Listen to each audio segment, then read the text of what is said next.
warahmatullahi wabarakatuh. Kembali lagi di YouTube channel Irfan Aceh. Video kita kali ini yaitu sekarang kita akan berkunjung ke sebuah tempat sejarah yang bernama Asrama Batu atau rumah sakit Belanda ya, atau peninggalan dari kolonial Belanda. Ini rumah sakitnya nih.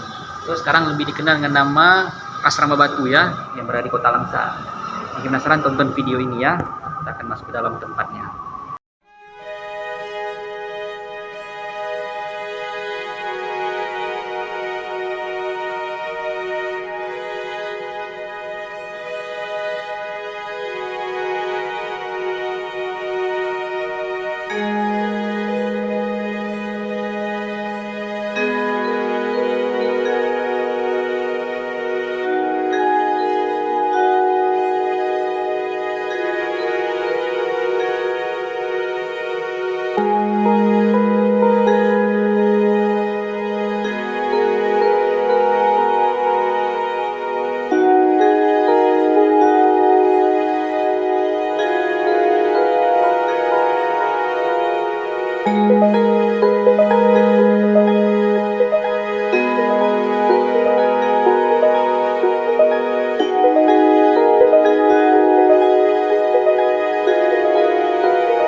Belanda memang lebih utuh, lebih kuat ya. Kita lihat di kondisi bangunannya, dia lebih kokoh. Arsitekturnya lihat nih, arsitektur Belanda bentuknya, dia lebih kuat, lebih kokoh. Ini sekitar ratusan tahun ada lah, lebih kokoh. Asrama Batu.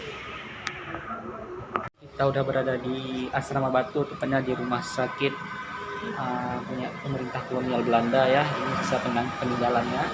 Kita lihat sini bangunannya, ini lebih kokoh dengan arsitektur ala Eropa. Kita lihat bentuk ini ya. Bangunannya pun jauh lebih kokoh lah nih. Ini seperti bata nih, tembok jauh lebih kuat nih bangunannya.